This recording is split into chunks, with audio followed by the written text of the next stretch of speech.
Salut à toi et bienvenue, j'espère que tu vas bien. Alors aujourd'hui tu entends peut-être les criquets en arrière-plan, en arrière-fond, je crois qu'on les entend beaucoup. Je suis actuellement à Krabi depuis hier dans le sud de la Thaïlande. J'ai eu pas mal de chance, je sais pas si tu as suivi le podcast de vendredi, mais je t'expliquais que c'était un petit peu, on n'était pas très serein avec ma copine parce qu'il y avait la tempête Pabuk. Je sais pas si tu as entendu parler de ça dans les infos, mais il y a une tempête qui est passée pas très très loin, ça fait quelques dégâts. Finalement c'était pas si grave que prévu, mais on a pris l'avion le lendemain de la fin de la tempête, donc finalement on a beaucoup de chance. On se disait qu'on allait se prendre beaucoup de pluie, mais c'est juste magnifique. Enfin, le ciel est tout simplement bleu, enfin c'est juste incroyable, et il y a en arrière-fond des criquets, c'est plutôt agréable. L'idée c'est pas de te parler de mes vacances forcément, mais tous les podcasts que je fais actuellement sont un petit peu en lien par rapport à ça, et je voudrais te parler du service 5 étoiles, non pas forcément des hôtels, mais je vais faire un petit parallèle entre les hôtels, notamment ici, et tes services à toi. Si tu es indépendant, si tu es freelance, consultant, si tu vends tes services de manière générale, ça va t'intéresser. Donc pourquoi et comment fournir un service 5 étoiles? Alors, en Thaïlande, je sais pas si tu as déjà entendu ça, la réputation de la Thaïlande, c'est que le service est incroyable. On dit souvent, moi j'ai entendu beaucoup ça, que le service en Thaïlande était incroyable, que ça fait partie de l'expérience, enfin ça fait partie du voyage, tu vois, d'expérimenter le service à la thaïlandaise, que ça sourit beaucoup, enfin que les Thaïlandais sourient beaucoup, qui sont très serviables, etc. Moi je suis pas parti pour ça, je suis parti parce que le pays j'y suis jamais allé, je connais pas très bien à la base l'Asie du Sud-Est, donc je voulais visiter et puis je voulais me reposer tout simplement. Et je voudrais simplement te dire que c'est pas toujours le cas. Alors actuellement, je vais y revenir ici dans l'hôtel où je suis à Krabi, c'est incroyable, mais je suis passé par quelques 4 étoiles, 5 étoiles à Bangkok, juste avant, et c'était loin de la réputation que j'ai pu que j'ai pu entendre par le passé. Et petit exemple, tu vois, hier j'étais dans un hôtel juste avant de partir à Krabi, juste avant de prendre l'avion, un vol interne. J'étais dans un hôtel qui était censé être 5 étoiles, donc pas donné du tout, et t'as le minibar qui est vide, t'as la douche qui se bouche, t'as la chambre qui est très sale, tu as le petit déjeuner qui n'est pas réapprovisionné, bref, pas mal de problèmes, et tu te dis, pour un 5 étoiles, c'est assez étonnant, tu vois. Je veux dire, tu payes un 5 étoiles en France, c'est pas le même délire. L'idée de ce podcast, je préfère être clair parce que je sais qu'il y a des touristes de temps en temps, mais c'est pas du tout de raconter ma vie et de dire que je suis dans des 5 étoiles, machin. Enfin, j'en ai rien à carrer de ça. Vraiment, c'est pas le problème. C'est juste faire une image entre le 5 étoiles dans un hôtel et tes services à toi, parce que tu vends sans doute tes services si tu regardes ça. Donc, tu vois, voilà, les hôtels dans lesquels je suis passé juste avant, dans la semaine, la semaine dernière, je crois, sont pas aussi incroyables que ce que j'ai pu entendre.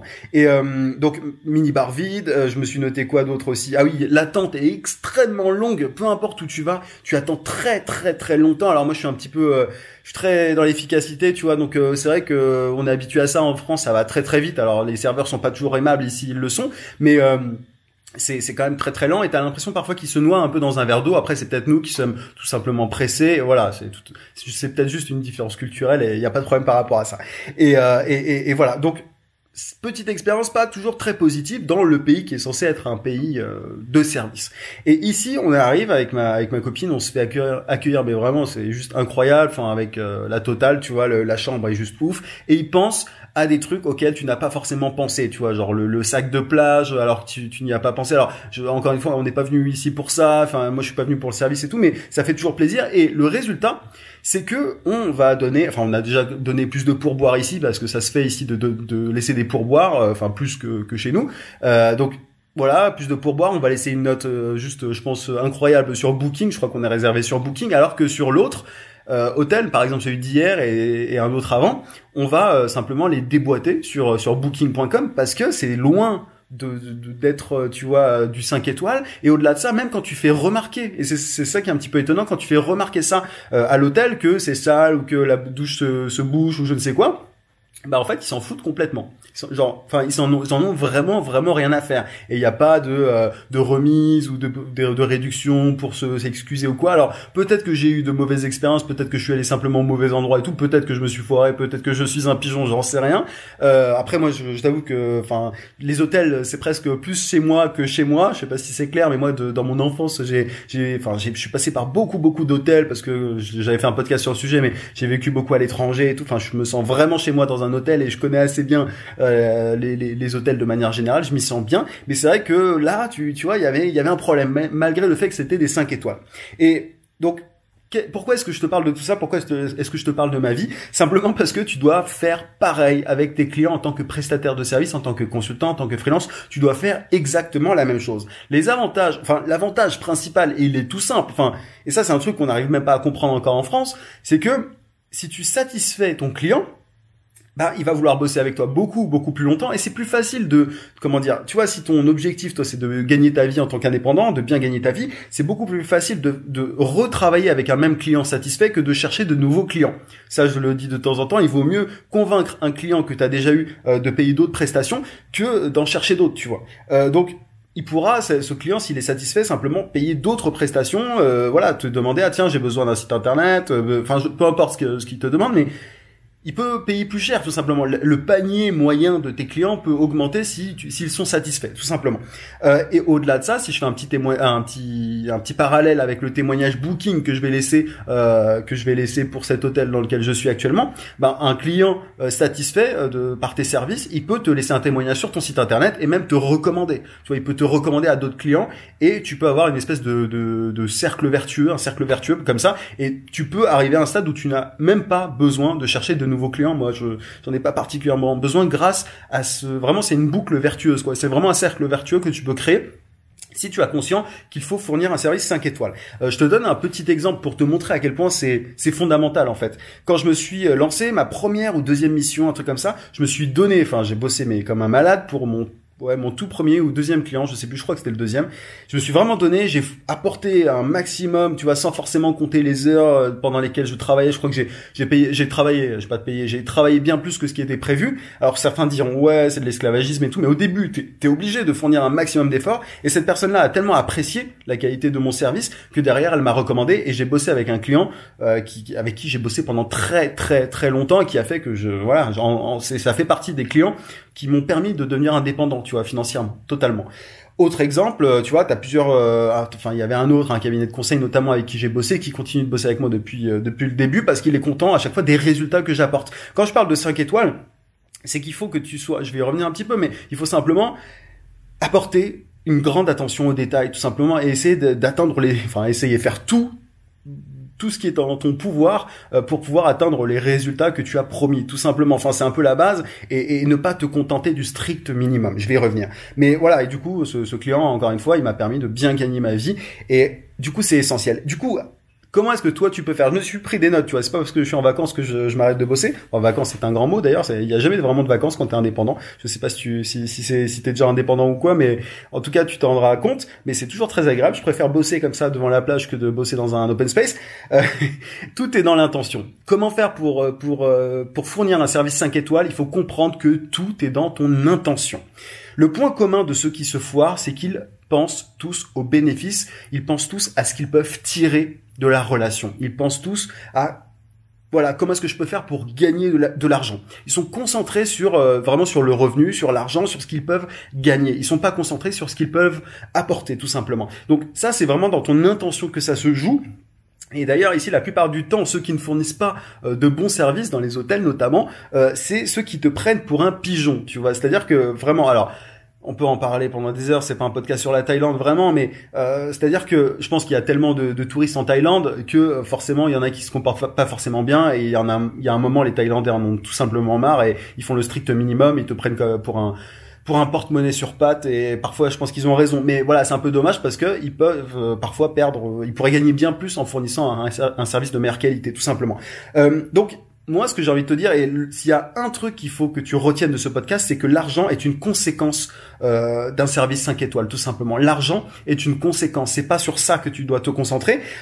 Il faut que tu changes ton focus et que tu te concentres sur ce que tu peux apporter plutôt que ce que tu peux en tirer, tout simplement. Je vais y arriver. Donc, tu vois, moi, quand je vois quand je fais des podcasts où je parle notamment d'argent, etc., ils marchent souvent très bien et beaucoup mieux que des podcasts qui sont parfois plus importants, mais moins racoleurs, moins sexy dans le titre, parce que simplement la plupart des gens pensent comme ça. Ils pensent simplement aux revenus, ils pensent à l'argent. Et moi au début, tu vois, je me suis pas forcément concentré sur je veux gagner tant. Enfin, je voulais être indépendant, je voulais gagner ma vie assez pour ne plus avoir de patron.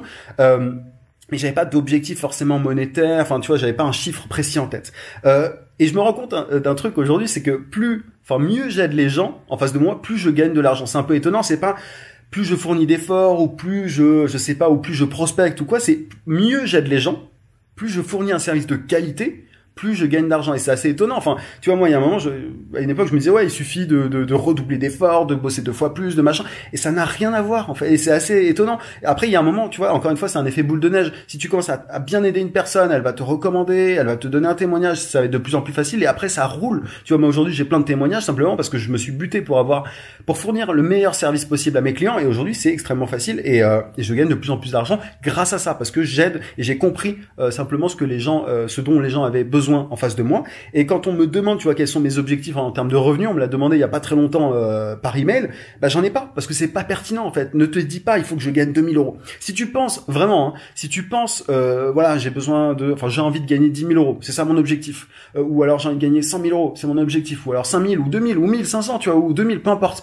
Tu te trompes. C'est une grosse erreur. En fait, tu n'as absolument rien compris si tu fais ça, et je préfère te prévenir, tu vois, enfin, il vaut mieux prévenir que guérir, tu vois. Si tu es en train d'aller sur ce chemin-là il me faut 2000 euros pour vivre et je serai content, c'est une erreur. C'est une grosse erreur. Et il y a tellement de gens comme ça sur Internet qui jouent sur ça, sur ouais, il faut que tu gagnes tant, etc. C'est des conneries.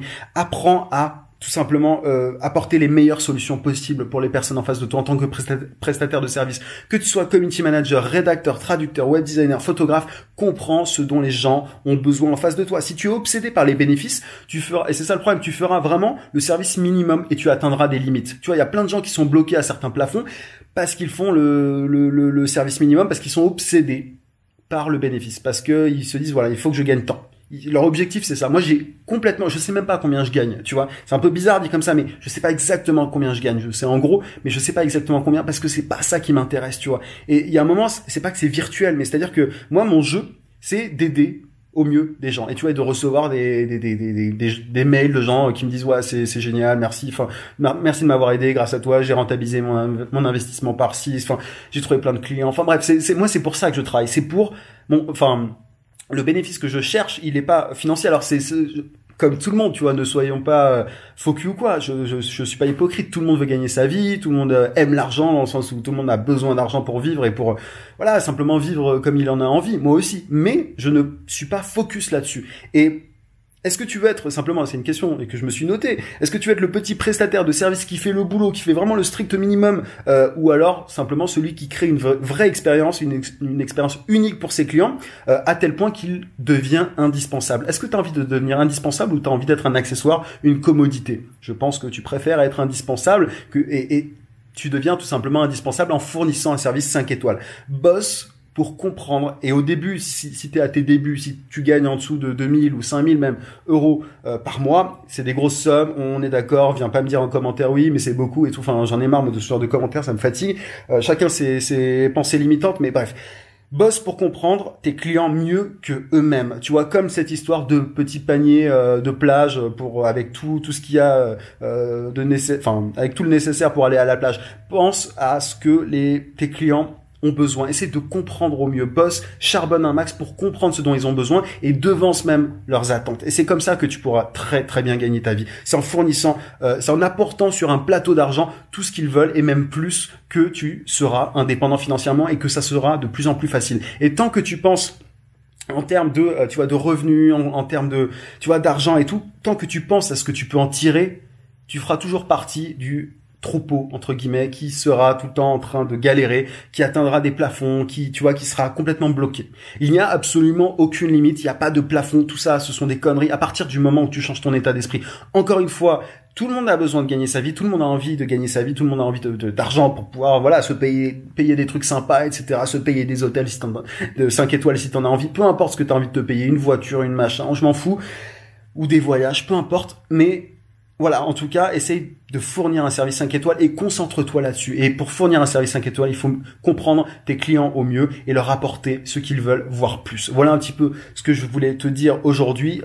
Pourquoi et comment fournir un service 5 étoiles, tout simplement. Merci d'avoir suivi ce podcast jusqu'au bout. Si tu souhaites aller plus loin, je t'invite à télécharger ma formation vidéo gratuite pour trouver des clients rapidement en freelance. Pour ça, tu cliques juste en haut sur le i si tu es sur YouTube. Sinon, tu as le lien en description. N'oublie pas aussi de mettre un gros pouce sur YouTube et à t'abonner à la chaîne si c'est pas déjà fait. Je te dis à très vite. En attendant, n'oublie pas, vis sans limite.